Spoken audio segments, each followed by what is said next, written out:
So you've heard a lot about waste to energy or energy from waste.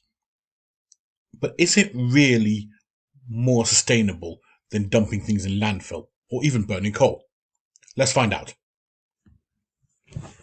Because a manufactured good is actually made up of raw materials that themselves have been extracted out of the ground, turned into a product, shipped all the way to you for use, and then you throw it away.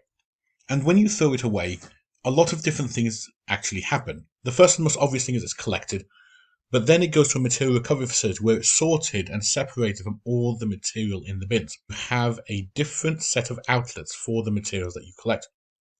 When it comes down to plastics, there are four main outlets overall. There's landfill, local recycling, or even remote recycling, incineration, which is energy from waste, which currently sees about half of those plastics being sent to, and there's export, which often also ends up with an energy from waste facility being involved. Waste recyclers themselves don't make enough money from the collection of the waste to pay for the recycling process it goes through. As that waste is then sold downstream to other what they call vendors to try and maximize the amount of cash available.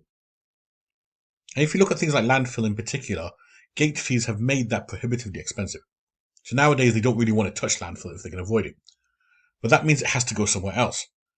And half of it these days goes to incineration. Incineration is a big part of this. Even though it doesn't generate a lot of revenue, it's often the easiest way to get rid of contaminated waste in particular. But returning to topic, if you look at incineration and start to compare the climate relevant variables, you start to look at the amount of emissions that a ton of this material, whatever that material is, actually gives out in certain contexts. Take, for example, a coal-fired power station.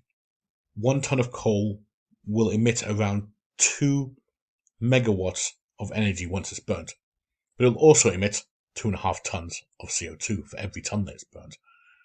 And not just that, once you've used that coal, it's ash. You can't use it again and again. So it has to be taken away. And to carve out even more coal and burn that coal, you have to emit another 2.6 tons.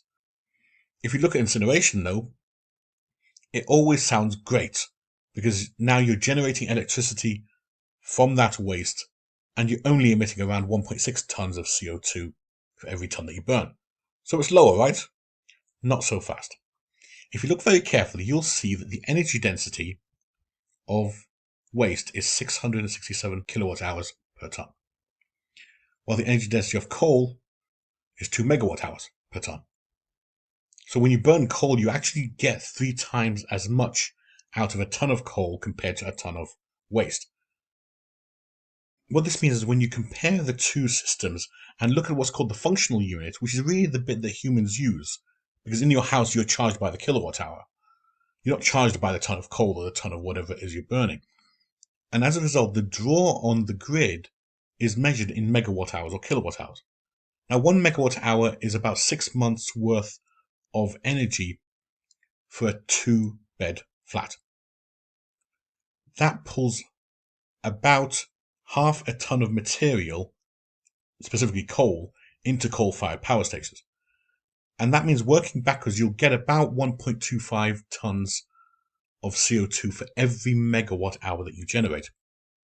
And when we compare this to incineration, you see that the actual emissions for the same megawatt hour, the same amount of energy, requires you to burn 1.5 tons of material, which releases about 2.4 tons of CO2 for every megawatt hour. That means it's significantly worse, almost twice as bad, to burn rubbish as burn coal. And this means that when you go back to our little graph again, our little diagram talking about circular versus linear economies, because these replenishments are the emissions associated with recreating the material up to the point of burning it again. So it's basically the emissions accumulated through one cycle. Because that waste contains things like food or plastics or wood or whatever else, some of those emissions are actually really, really high. In fact, you can't put things like meats in any other recycle bin. In the UK, you have to put it in your general waste, and this is where it goes. It ends up being incinerated. So what you start to build up is an understanding of how the system operates as a whole, and it starts to make you realize that actually everything has to start to be localized in their own effective way, because that allows you not only to save those replenishment costs when you recycle locally, but you also radically reduce the transportation burden because you're not having to accumulate the emissions of all of these individual steps. You're just recycling locally by comparison. And this means that when you look at closed versus open loop recycling and compare those to things like incineration or even landfill, you see that closed loop recycling methods are the only way of actively reducing emissions compared to landfill. And in fact, as you can see, because of what we do with it, we go even further. But incineration is nowhere near a suitable outlet for these materials, because although you're generating a small amount of energy for it, the amount of emissions are really, really high.